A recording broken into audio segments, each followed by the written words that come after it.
Achieving perfection in a video game requires time, development, and modernization to current standards. But at what point does perfection completely change the gaming industry?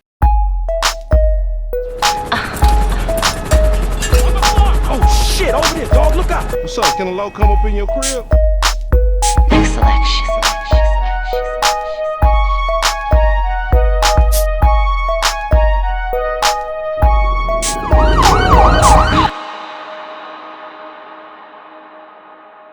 On the 17th of September in 2013, a game called Grand Theft Auto 5 was released. The game was acclaimed to be an action-adventure video game developed by Rockstar North and published by Rockstar Games. The world was waiting for Grand Theft Auto 5 because the previous trilogies such as Grand Theft Auto 4, Grand Theft Auto San Andreas, and Grand Theft Auto 3 were huge successes. I mean, hell, Grand Theft Auto, the first one that came out, sold 3 million copies, which is a lot for 1997 considering gaming wasn't a huge thing yet. Grand Theft Auto and the series in general was known to be ahead of its time. But fans of the game knew that with the rapid advancement of technology and gaming becoming more and more popular within these 5 years from 2008 to 2013, everyone knew it had the potential to change the gaming industry. And the biggest midnight release was for GTA 5, selling 11 million copies in just its first day and generating over $800 million also in just the first day, and reaching the $1 billion mark in just 3 days after its release. According to analysts, the game development's budget exceeded $265 million, making it the most expensive video game ever made at its time, which, as you know, they made a huge profit just on the first few days of release, which was unprecedented at its time. I will say, when looking back on Grand Theft Auto 5 footage, the midnight release was just absolutely insane. The amount of people that piled up waiting for this game, I think, makes its history just a million times better. Obviously, we're talking about Grand Theft Auto 5 here, but for games today, like with Grand Theft Auto 6 coming out very, very soon, I don't think we'll ever see a midnight release ever again like we did Grand Theft Auto 5. But why was the hype so high, and why did it continue to last after 12 years of its release? Some even calling this game perfect in a sense. And how has Grand Theft Auto 5 been able to stay alive for this long, disregarding the multiplayer, but mainly the story mode? What made it so good? And will we ever see a video game like this again? You don't even know it. Alright, everybody pays attention, no one gets hurt. Right back. Come on, you forget 1,000 things every day. How about you make sure this is one of them? We start out the game with 3 unfamiliar characters in what seems like a heist. All of the characters are masked, except for one that later gets unmasked by a security guard. The first character that we're introduced to is Michael, and whilst escaping North Yankton, all of the characters seem to take off their masks as well, which we are now introduced to Michael, Trevor, and also Brad. The police are after them. I mean, they just made a huge heist with hundreds of thousands of dollars. And after running away from the police, getting hit, they thought they were out of the water.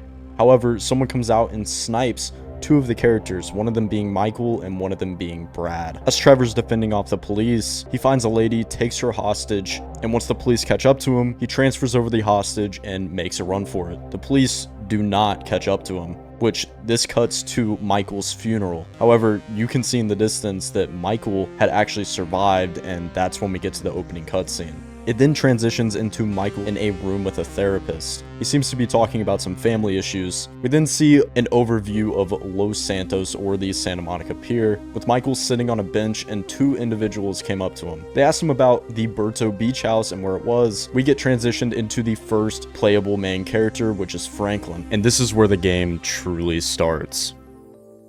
Whenever you were first loaded into the game, I mean, oh my gosh, the map was just so aesthetic. It was huge. There was so much variety, and the map actually felt alive. We had this similarly to Vice City and GTA 4, but Grand Theft Auto 5 was just so much different. It was getting to a point where it felt almost realistic, and you knew right whenever you loaded and just saw how big the map was, you knew this game was just gonna be insane. The game was just so ahead of its time for 2013. No one else has seen anything like this, apart from Red Dead Redemption, but GTA just stepped it up by a ton. Immediately, you could go in free roam if you wanted, go look around the map, or you could just do missions immediately. And especially the graphics. Everything just felt so modernized and ahead of its time. And can we also take into consideration that Los Santos was almost 1-to-1 with LA? I remember I went to LA for the first time back in like 2015, 2016, and whenever I went there, I didn't even need a map. I mean, I knew my way around because I played Grand Theft Auto. That's how accurate it was, especially when you went to the beach area. It was just insane the detail that Rockstar put into GTA 5 and how much they really wanted this game to be top tier. I think one of the other bigger things as well that really made Grand Theft Auto 5 such a good game. This isn't why people call it perfect, but you can do anything you want in the game. We'll go over a lot of the missions and heists later, but you could do things in the game that you necessarily couldn't do in real life unless you wanted to face severe consequences. I think that's why Grand Theft Auto as a whole, the entire trilogy, became such a huge success. Because it was so much different from any other game, and technically you could just do whatever you wanted. And there was so much content revolved around the story mode, and also with the missions as well, you could choose different paths.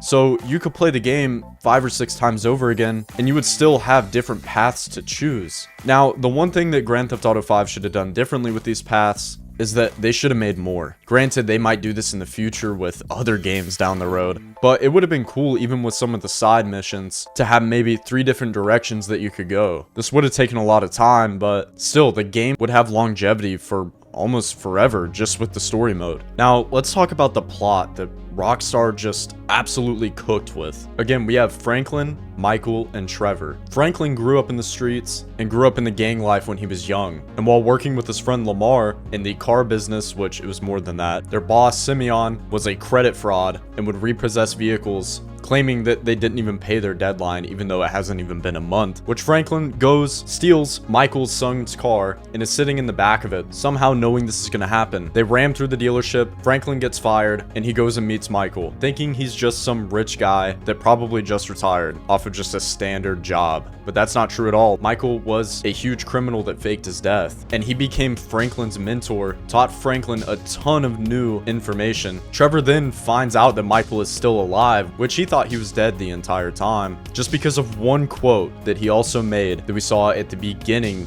of the trilogy. You forget 1,000 things every day.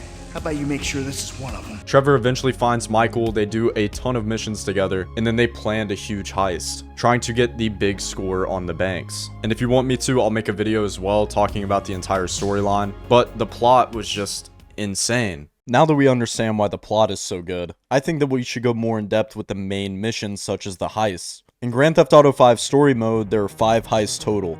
The Jewel Store job, the Merryweather heist, the Polito score, and the Bureau raid. But the biggest one of all is the big score. Now, obviously, with heists this large, there needs to be someone managing it, along with having connections and past experience. Lester is the one conducting every single heist, which honestly is probably one of my favorite characters in the game, just because he helps tie the story that much more. Lester has his own manufacturing warehouse that he uses to wash the money that he makes with the real cash. I think that's pretty common knowledge that most criminals do, but the difference with Lester is that he understands how to cover everyone's tracks.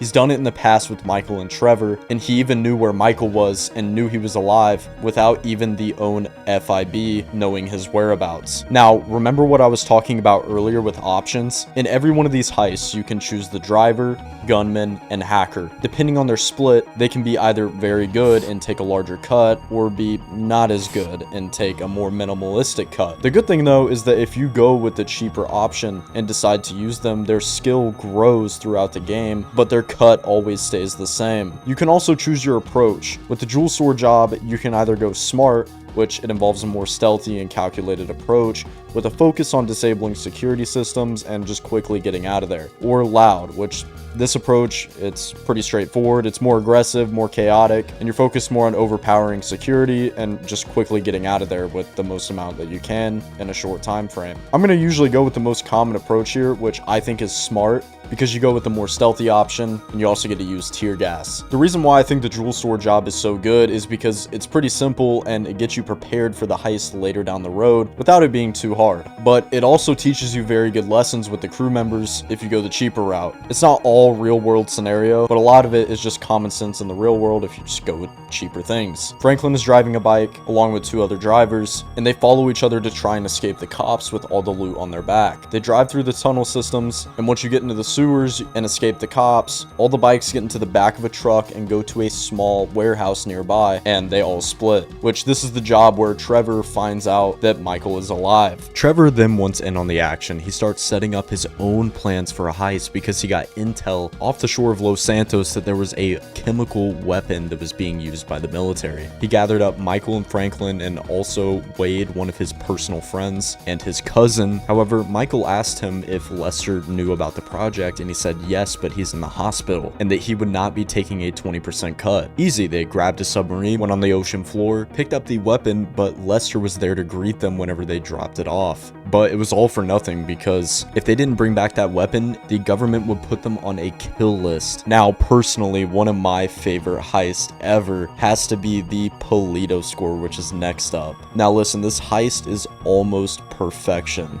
The guys get together, but this time with Lester, and decide to rob a bank. They pull up to the front, disable the security system, and hit the vaults. While they're raiding, Trevor is on the lookout, and a cop car pulls up. 2 cops walk out, thinking it's just a false alarm, but then realizing after he comes out, shoots his gun in the air, and then the entire police pull up. Not just the police, but also the army, because they are in full juggernaut suits with over $8 million in cash. They move through the streets of Polito Bay, somehow making it through with Franklin as his last option, using a dumpster truck to pull them through to the train station. Once they get a hold of the train, they stop at the meeting point to deliver the cash to the middleman. The one they're meeting with is an FIB agent, but they aren't too happy with their cuts, which is only $440,000, but you gotta understand, they risked their entire life and paid $6 million off to the FIB and then $500,000 to the other crew. Second to last is the Bureau raid, where Michael and Franklin have to go and raid a government facility to hack into the server terminal. They grab a helicopter, fly to the jump zone, and prepare to land on the FIB building,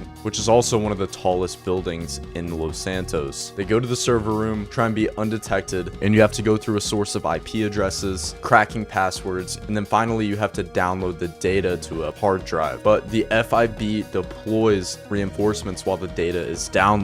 They finally escape the FIB building, rappel to the ground, get in the van, and then finally go back to Franklin's house. This isn't too long of a heist, but still a great lead-up heist to the big score. The big score, the one that you've all been waiting for, the final heist of the Grand Theft Auto 5 storyline. A heist that Trevor and Michael have been thinking about for over a decade. Now, the plan. There's a company called Group 6 that transports all the gold with armored vehicles. They gather their uniforms, track their path, and then once they find the armored vehicles, they tell them to get out, and one of them has to stay. And remember, they're on a time crunch here, because if there's anything abnormal about the tracks, authorities get alerted. They get to the Union Depository smooth, show their IDs, go down the elevator, and they have the real worker punch in his ID to get in the vault. They grab all the gold, which is hundreds of millions of dollars worth. But Merriweather shows up, which is a government affiliated corporation, and tries to steal the gold. They put all the gold in the trunk of 4 muscle cars, get chased by the police again, and get in the back of 2 semi-trucks to make it seem like that when they went under the bridge, they stayed under there.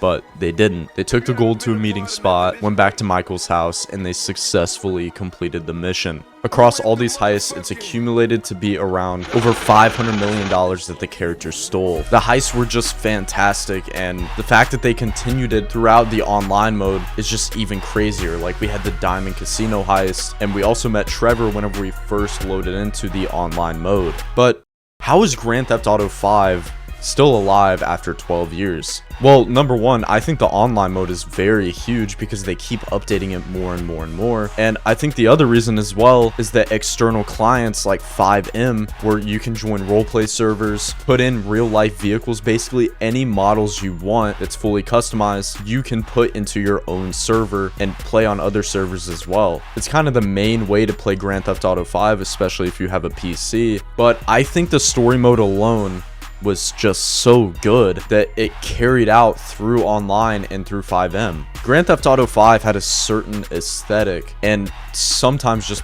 funny stuff that they would put in the game that no other game company would even dare to do except for Rockstar Games. I think the biggest takeaway here is that if you have a very, very good story for a game, like how GTA 5 did, and other people can somehow advance that story or advance the map and remaster it, the game will ultimately live on forever. That's why I think if GTA 6 has a very, very good story, which I'm hoping can compete with Grand Theft Auto 5, I don't think Grand Theft Auto 6 will ever die. And I think GTA 5 might even carry over to Grand Theft Auto 6 just because of how much they perfected the story, the missions, the heists, just all the little details that Rockstar Games adds truly made Grand Theft Auto 5 a masterpiece.